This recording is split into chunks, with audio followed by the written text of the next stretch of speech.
રાજ્યમાં કાયદો અને વ્યવસ્થાની સ્થિતિના લીરેલીરા ઉડી રહ્યા છે। અસામાજિક તત્વોને જાણે કાયદાનો ડર જ ન હોય તેવો ઘાટ સર્જાયો છે।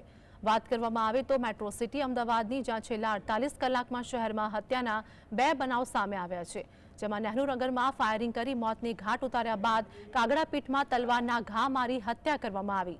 તો કાગડાપીઠમાં જયંત પંડિત નગર પાસે યુવકને તલવારના ઘા ઝીકી મોતને ઘાટ ઉતારી દેવામાં આવ્યો। તો સંસ્કારી નગરી વડોદરામાં શહેરના ભાજપના પૂર્વ કોર્પોરેટર રમેશ પરમારના પુત્રની સયાજી હોસ્પિટલના કમ્પાઉન્ડમાં હત્યા નિપજાવી દેવામાં આવી। પોતાના વિસ્તારના જ યુવકોની મદદે હોસ્પિટલ પર આવેલા યુવક પર બાબર નામના શખ્સે પોલીસની હાજરીમાં જ છરી વડે હુમલો કરી હત્યા નિપજાવી હોવાનું સામે આવ્યું। ઘટનાના પગલે રાત્રિના સમયે સયાજી હોસ્પિટલ પર લોકોના ટોળા એકઠા થતાં જ પોલીસનો ચુસ્ત બંદોબસ્ત પણ ગોઠવી દેવાયો હતો।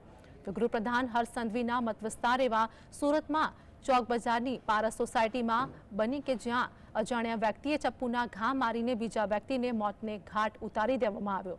આટલું જ નહીં, રાજકોટમાં પણ ડેપ્યુટી મેયર નરેન્દ્રસિંહ જાડેજા અને તેઓના ભાઈ રવિરાજસિંહ જાડેજા પર છરી વડે હુમલો કરવામાં આવ્યો।